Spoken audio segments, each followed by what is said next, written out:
Entonces un poco se refiere a eso.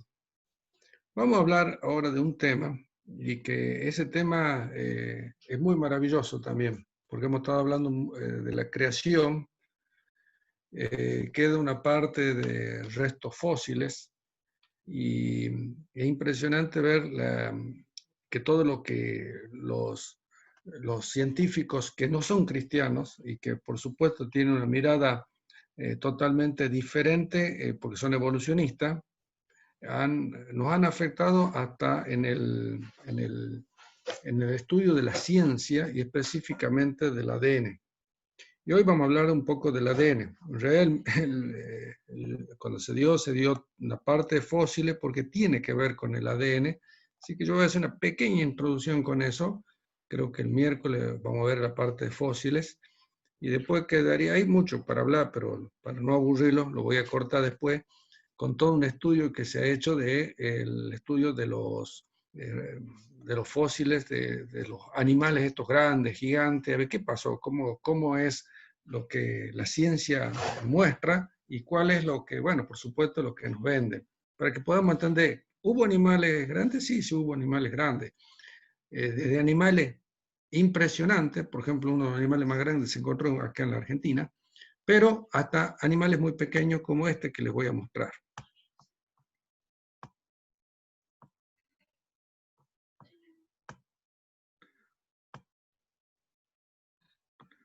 Bueno, antes de eso, lo que vamos a hacer, vamos a ver qué es el ADN.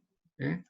Entonces, el ADN es un ácido nucleico que contiene, dice ahí, las instrucciones genéticas usadas en el desarrollo y funcionamiento de todos los organismos vivos y es responsable de su transmisión hereditaria. O sea, nosotros a través del ADN transferimos a los demás.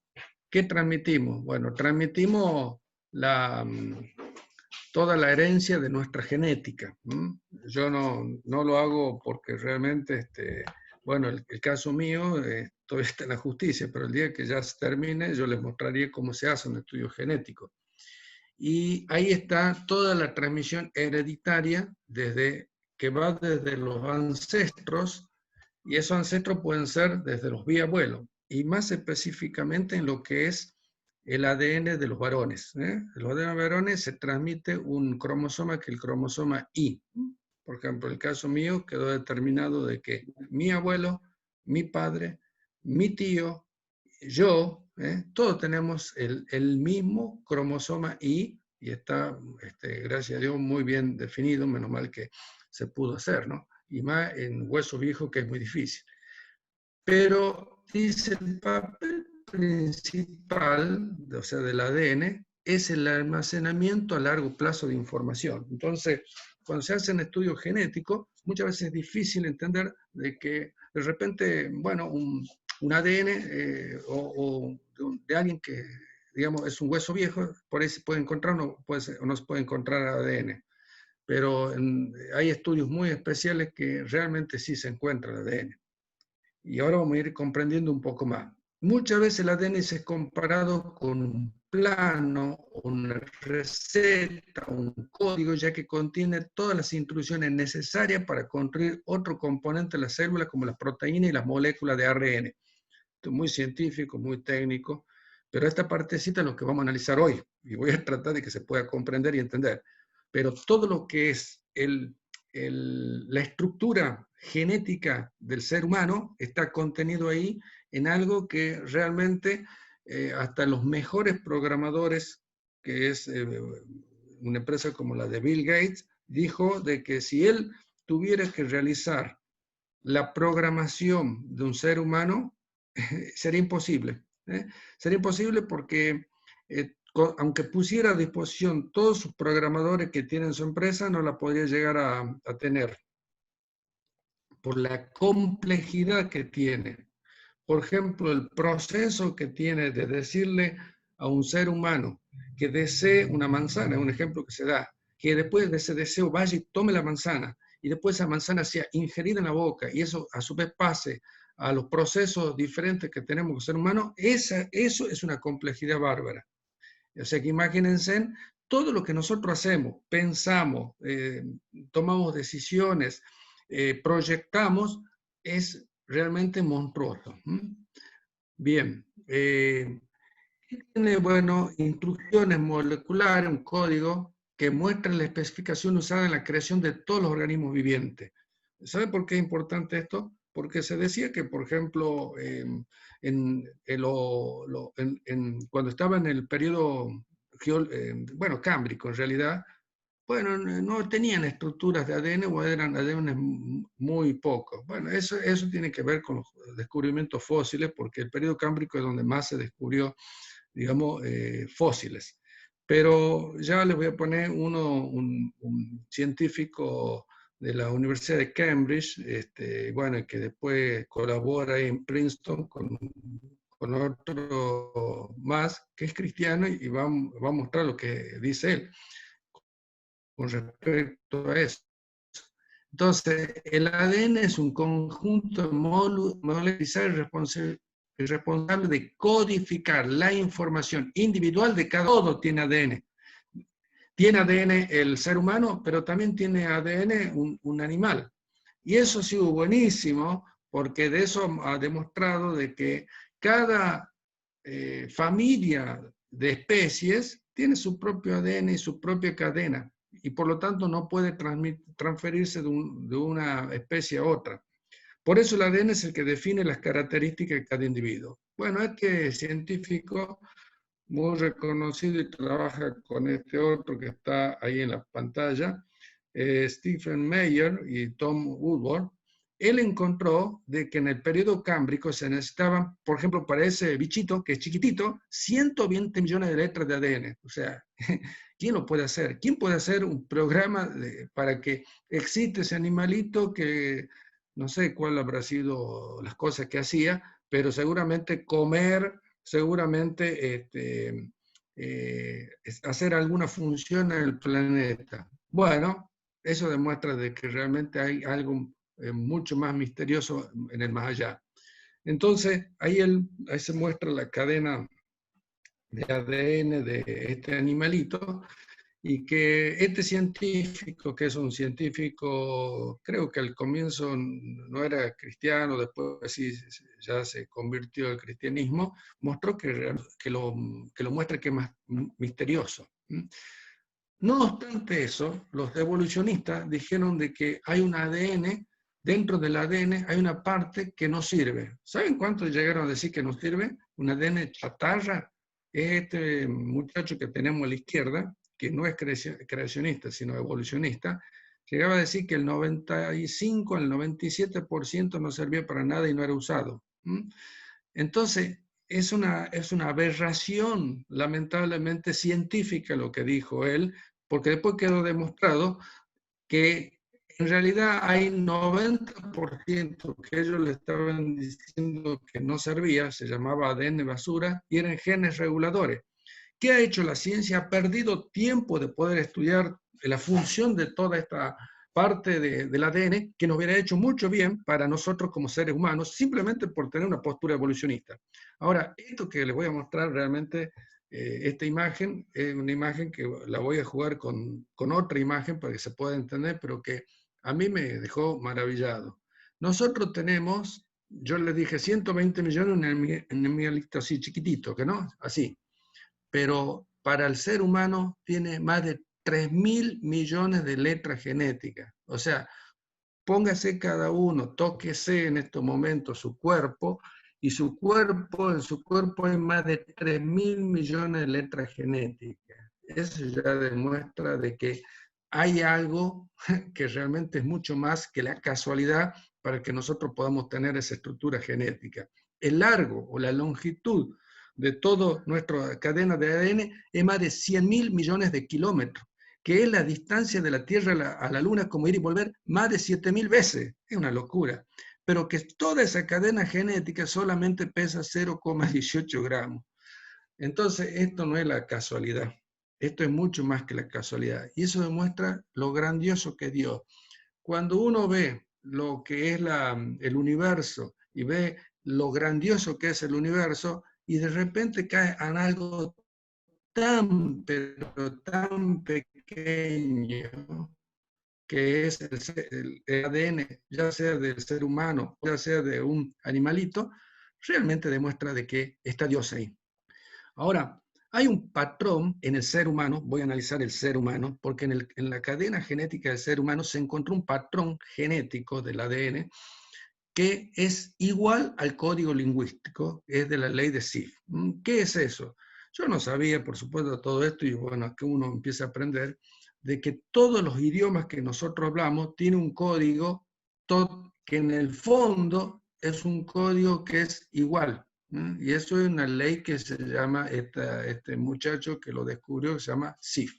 Ahora, en ese código lingüístico, cada palabra, cada letra o cada palabra tiene su letra. Y en cada letra hay numeraciones, a lo cual se llamó el tetragramatón.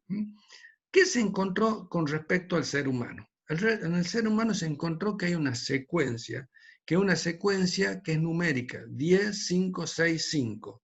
Ahora, ¿saben que en toda la estructura genética de su ADN tiene esa estructura que es 10, 5, 6, 5? Ahora, cuando miren esta imagen, ese es el código, digamos, mejor dicho, ese es el alfabeto hebreo. Cuando se va a ver cuál es el 10, 5, 6, 5, el 10, ese es el que está abajo, no sé si me siguen ahí con el cursor, es la Y, el 5 es la H, el 6 es la B y el 5 es de vuelta la H. Entonces esto lo armé para que podamos entender. ¿Saben qué palabra es? Es la palabra IHVH, que sería la palabra que es Jehová. La palabra Jehová en realidad en el hebreo va sin vocales, son puras consonantes. ¿Y saben qué demuestra eso? Realmente los genetistas quedaron asombrados, mudos. Estoy diciendo que hasta aquellos que son evolucionistas, ¿no? Que en todo el código genético del ser humano, ¿saben qué está? Está el nombre de Dios. ¿No les parece maravilloso eso? De cualquier ser humano se repite esta secuencia. Y lo único que llegaron a decir y dijeron, bueno, esto es algo misterioso, será algo de la evolución, etcétera, pero le llegaron a poner a esta secuencia y todo lo que está implícito en esto, la firma de Dios. Entonces, qué impresionante que esto, ¿no? Es impresionante porque todo ser humano tiene algo y tiene en su cadena genética Dios. Ahora, ¿qué significa esto? Esto está en el libro de Génesis. Cuando ahí dijo Dios, hagamos al hombre a nuestra imagen, conforme a nuestra semejanza, y señoré en los peces del mar, en las aves de los cielos, en las bestias, en toda la tierra, en todo animal que se arrastra sobre la tierra, y dice que Dios creó al hombre a su imagen. A imagen de Dios lo creó. Entonces, este descubrimiento ha podido dar por certeza que lo que Dios hizo fue a su imagen. Entonces, cada ser humano transmite la imagen de Dios. Y esta es una frase que se dijo, que yo la puse ahí, nos creó a su imagen, que ella ve, nos creó a su imagen para que nos desarrolláramos a su semejanza. ¿Se entiende? Dios creó a toda su creación humana a su imagen. Ahora, ¿cuál es la responsabilidad nuestra? Ser su semejanza. Y eso demuestra de que el ser humano debería mostrar los atributos de Dios, porque no somos iguales a Dios, pero mostramos la semejanza de Dios. Entonces pasamos a ser responsables de todo esto. Por eso, ¿qué es el genoma del ADN? Representa el manual de instrucción para construir un ser vivo. ¿Saben por qué? Yo les mostré el miércoles que se intentó hacer algo, crear la vida. Y por más que dijeron que hubo algo ahí, porque usaron las moléculas que supuestamente son de la vida, no han podido llegar a ser vida. Entonces el genoma del ADN es realmente, y se puede construir la vida. Ahora, este Salmo 139, 14, es un salmo o el 139, los textos que vamos a analizar, que los genetistas ya directamente han dicho, este salmo está hablando del ADN, porque dice, te alabaré porque formidables y maravillosas son tus obras, estoy maravillado y mi alma lo sabe muy bien. no fue encubierto de ti mi cuerpo, bien que en oculto fui formado y entretejido. Yo cuando les mostré hace rato la cadena del ADN, es así, es como algo que está entretejido en lo más profundo de la tierra. Entonces, los científicos cristianos han llegado a decir, bueno, entretejido, lo único que podemos ver en cada, digamos, ADN del ser humano es que se muestra así como que son los hilos del ADN. Dice, y en tu libro estaban escritas todas aquellas cosas que fueron luego formadas sin faltar una de ellas. En tu libro. Entonces, ¿cuál es el libro? Bueno, ese código genético perfecto que es la información codificada de cada ser humano. Yo les mostré la vez pasada la cantidad de posibilidades que tiene una pareja de poder transferir diferentes cadenas genéticas, por eso que somos diferentes, pero que todos somos linaje de una misma sangre. Y si yo no sé si se acuerdan, era 10 elevado a la 2017. Una cantidad impresionante de cero. Y dice que luego, o que fueron luego formadas. Y es lo que los científicos le llamaron, y yo se lo puse ahí, la biología del desarrollo del ser. ¿No le parece algo tremendo? Bueno, uno podría decir, este es el punto final, pero no. También se encontró, porque en el año 1953 se hizo todo este avance del ADN, pero se terminó de completar en el año 2003. O sea que estamos hablando de algo muy reciente y tantas personas ateas que han pasado, ¿no? Y contrarias a esta. Pero se encontró que además del ADN está lo que muestra ahí. Hay otro código que tiene que ver con el ARN. Entonces está el ADN por un lado y está el ARN por el otro. ¿Qué se encontró? Se encontró que alrededor de la cadena esa del ADN hay otra cadena que va envolviendo, que está ahí adherida y mezclada en el ADN. ¿Cómo se llama ese? Eso se llama la epigenética. Y vamos a hablar de eso porque estos son, podríamos decir, los últimos descubrimientos en estos últimos 20 años, pero que se da mayor profundidad de análisis en todos estos últimos años, pero que también tiene que ver con algo bíblico. Hay que entender una cosa.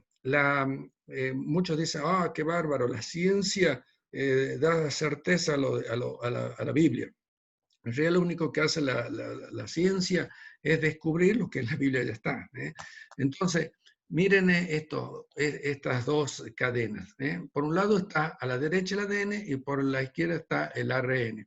Algunos lo explican así. Es como que hay un software y es como que hay un hardware. ¿Qué sería el hardware? Bueno, es lo que nosotros aquí tenemos, la computadora.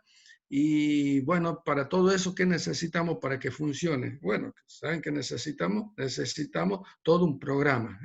Entonces ahí está el programa y necesitamos que todo esto funcione. Para que funcione, ¿qué necesitamos? Necesitamos el soft. Sin soft, bueno, va a quedar la computadora ahí aislada. Entonces, en el ARN, que es es algo que lo va envolviendo al ADN, lleva la información de los genes que definen nuestras conductas. Yo tendría que haber marcado ahí la palabra conducta que no lo hice. Entonces, ¿qué quiere decir? Quiere decir que todas las conductas que vamos teniendo en nuestra vida quedan grabadas, no en el ADN, pero quedan grabadas en el ARN. Entonces, se traslada todo lo que nosotros hacemos, todas nuestras decisiones, todas nuestras conductas.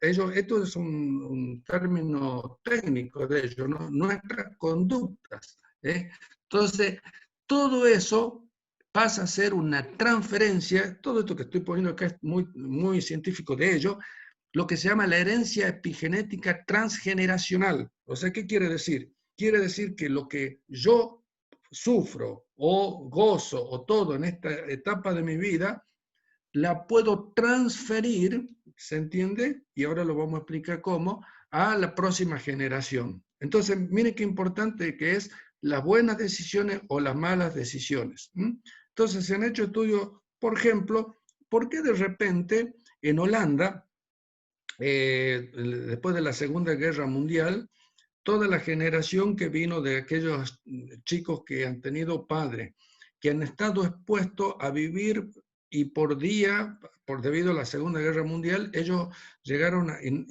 consumir 700 calorías, cuando de repente uno necesita entre 2.000 a 2.400 calorías. Bueno, esa gente pudo sobrevivir y se ha hecho con un pequeño grupo de judíos y después no se amplió porque, bueno, no quiso la comunidad. Pero la próxima generación empezó a tener problemas de obesidad, problemas de diabetes y se morían mucho más joven. Y otro problema más, no crecían. Cuando la gente holanda es alta, grande y todo eso, pero esa gente que estuvo relacionada con todo ello, le pasó eso. ¿Sabe simplemente por qué? Porque en la epigenética, o sea, ese código de ARN, había desactivado algunos genes que hacían a la alimentación y que le decía al organismo, vos no necesitas más que de 700 calorías. Pero ¿qué pasó? Cuando la próxima generación ya tenía un mejor estándar de vida, podía comer todo lo que comió y todo lo que le produjo gorduras. Entonces ahí se empezó a entender que detrás de todo esto se puede entender por qué las personas son obesas, por qué tenemos problemas de diabetes, por qué podemos tener problemas del corazón, hasta situaciones con el cáncer, ¿no? Entonces, todo eso está contenido ahí. Entonces, fíjense en acá, porque acá esto ya lo explicó un experto en genética, fíjense en que todo lo que ustedes ven, esa es la estructura del ADN. Pero ahí van a ver unas cositas rositas ahí, muy chiquitas. Esas son las moléculas del ARN, que es lo que estamos hablando, ¿ves? Ahí está marcado con amarillo, ¿ves? Entonces, eso es lo que, digamos, son moléculas que van activando o desactivando genes. Entonces, fíjense en esta otra imagen. Esto es un árbol típico que es mostrar la epigenética y la Navidad. ¿Cuáles serían aquí el ADN? Bueno, sería toda esa cadenita que está en el medio que va formando el arbolito. Ahora, todo eso que está con azul, que está con rosa y todo eso, sería el ARN. Entonces, algunas modificaciones activan la expresión como si fueran adornos. ¿Qué quiere decir? Que puede ser que son como interruptores, otros lo explican así.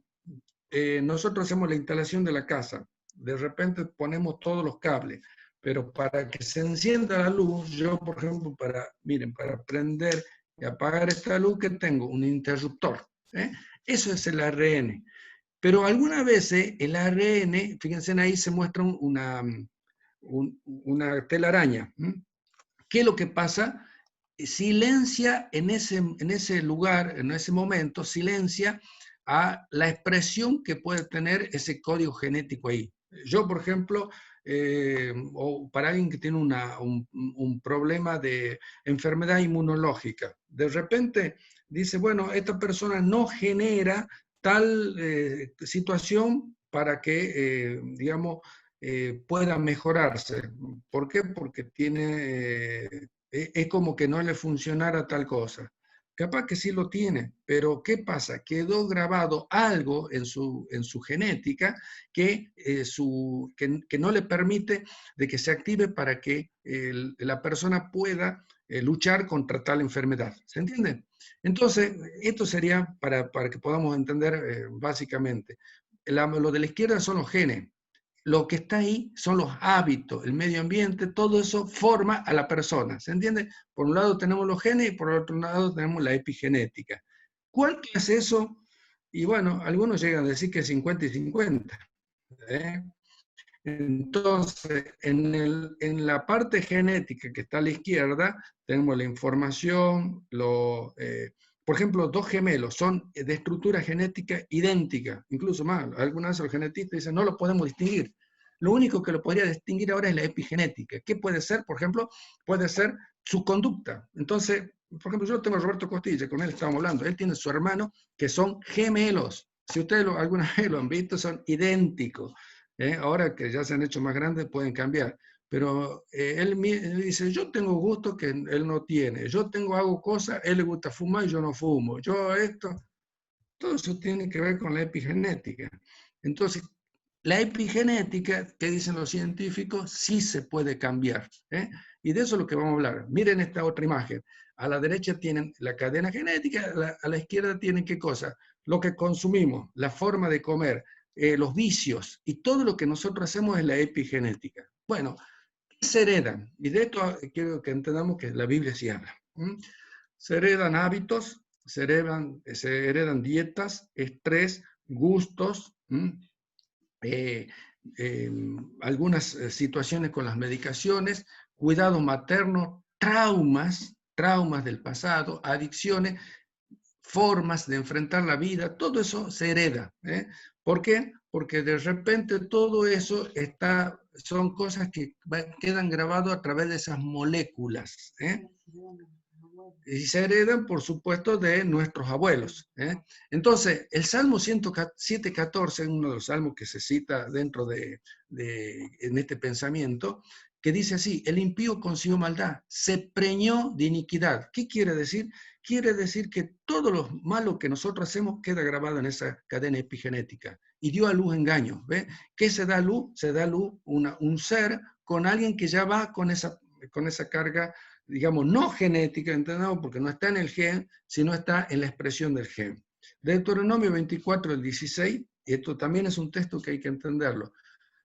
Cada uno es responsable de su propio pecado y cada uno muere por su pecado. No morirán los padres por los hijos ni los hijos por los padres. Entonces, este texto lo vamos a tener en cuenta para que entendamos cómo puede cambiar y cómo podemos cambiar nuestra historia, aunque esté en la epigenética. Salmo 109:14 dice: venga en memoria ante Jehová la maldad de sus padres y el pecado de su madre no sea borrado. Y dice, habla de la maldición, y esta le sobrevino y no quiso la bendición y ella se alejó de él. Entonces, ¿qué nos va mostrando? Nos va mostrando de que todos esos hábitos malos, y por supuesto que nosotros en la comunidad cristiana, ellos le llaman hábitos, pero nosotros le llamamos pecado, nos puede traer al contrario maldición. Y una decisión nuestra alejarnos de él. Salmo 109:18 dice: se vistió de maldición como de su vestido y entró como agua en sus entrañas y como aceite en sus huesos. O sea, penetra hasta nuestra cadena genética. ¿Saben qué se estudió, por ejemplo? Y estos textos tienen mucho que ver con eso. Por ejemplo, ¿por qué un niño que se estudió de 2 años y medio tenía tendencia homosexual? ¿Y cómo puede ser si ese niño ¿cómo va a tener una tendencia si recién está experimentando con su cuerpo? Bueno, cuando se va a los antepasados, ¿qué se encuentra? Se encuentra en experiencias de homosexuales o de inclinaciones mucho al sexo. Eso quedó grabado en la parte, digamos, del código epigenético. Y eso lo transfirió al niño. Salmo 109:19, séale como vestido con que se cubre y en lugar de cinto con que se ciña siempre. ¿Ve? Que es un vestido cubierto, esa es la epigenética. ¿Qué queremos decir? Eso la Biblia es muy clarito. Dice que son las obras de la carne. Entonces, ¿dónde queda grabado nuestra naturaleza pecaminosa? No solamente, incluso más, queda grabado en el gen, porque en la cadena genética ya nos va mostrando que somos seres finitos y que nos vamos a morir.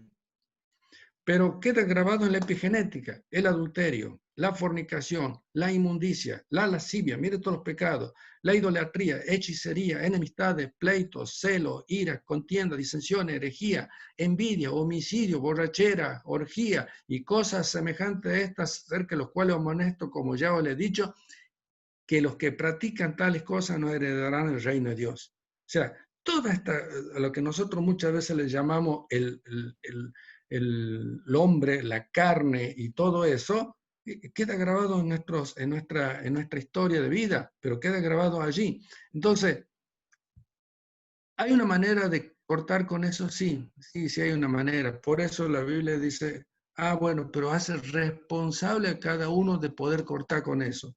Yo he venido con algunas inclinaciones, usted ha venido con otras inclinaciones.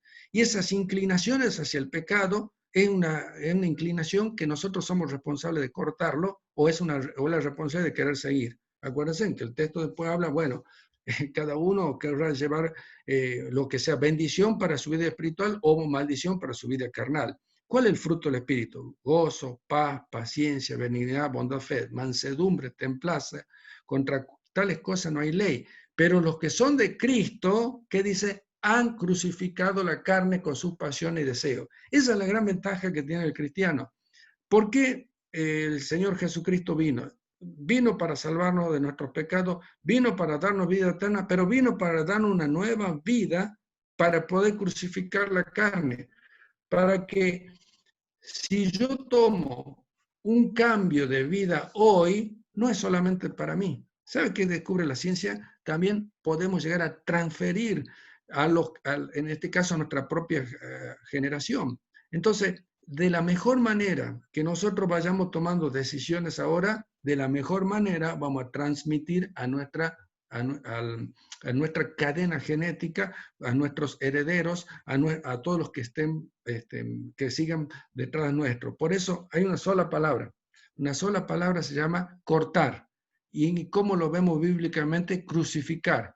Definitivamente el pecado y todos sus hábitos generacionales. Tal vez, ¿saben qué? Hay veces que en las generaciones se forma normal que hagamos determinadas cosas. La responsabilidad nuestra solamente es nuestra si miramos a Cristo. El Señor Jesucristo lo hace posible. Entonces aquí hay textos que ustedes ya conocen, que con Cristo estamos juntamente crucificados. Entonces, y ya no debe vivir el yo, más vive Cristo en mí. Y lo que ahora lo vivo en la carne, lo vivo en la fe del Hijo de Dios, el cual me amó y se entregó a sí mismo por mí. Por eso es una decisión, para eso tenemos al Señor Jesucristo, que Él fue a la cruz y fue a la cruz para poder terminar con nuestras situaciones de pecado, para terminar y poder cambiar. Cuando la persona cambia, ¿sabe qué pasa? Cambia su epigenética, cambia su estilo de vida, pero también es un beneficio para los que siguen. Entonces usted dirá, y bueno, ¿por qué? No he escuchado esa frase que dice, y bueno, si es borracho, y es borracho como el padre, el abuelo y todo, y hasta es cuestión de risa. Pero saben que todo eso parte es verdad, por todos los textos que hemos visto y por todo lo que la ciencia ha descubierto. Ahora, ¿se puede cambiar eso? Sí. Hay alguien que puede decir, yo quiero ser diferente. Por eso es que el texto dice ahí, lejos está de mí gloriarme, sino en la cruz de nuestro Señor Jesucristo, por quien el mundo me es crucificado a mí y yo al mundo. Entonces, si lo pensamos desde el punto de vista del diablo, el diablo conoce todo. Pero el diablo no puede hacer algo que Cristo sí lo puede hacer. El Señor Jesucristo puede llegar hasta lo más profundo de nosotros, y lo más profundo es hasta esa parte epigenética y cambiarla, pero la cambia en función de las decisiones que vamos tomando. Por eso es lo que llama la Biblia nuestro viejo hombre. Fue crucificado juntamente con él para que el cuerpo del pecado sea destruido a fin de que no sirvamos más al pecado. A mí realmente esto para nosotros creo que es un desafío, ¿no? Entender cómo la ciencia ha podido descubrir ciertas cosas que magnifican, por supuesto, a Dios, magnifican la gloria de Dios, pero qué bueno sería que nosotros magnifiquemos también con nuestras acciones al Señor Jesucristo. Y entender que en esta tarde, ¿no? Bueno, que oremos a Dios desde esa perspectiva, desde ese punto de vista. Cada uno sabe las decisiones que toma, pero también que cada uno sabemos hacia dónde llevamos y hacia dónde nos puede afectar, no a nosotros, pero a nosotros solos, sino también a los demás. Vamos a orar por esto y vamos a orar agradeciendo que la cruz del Señor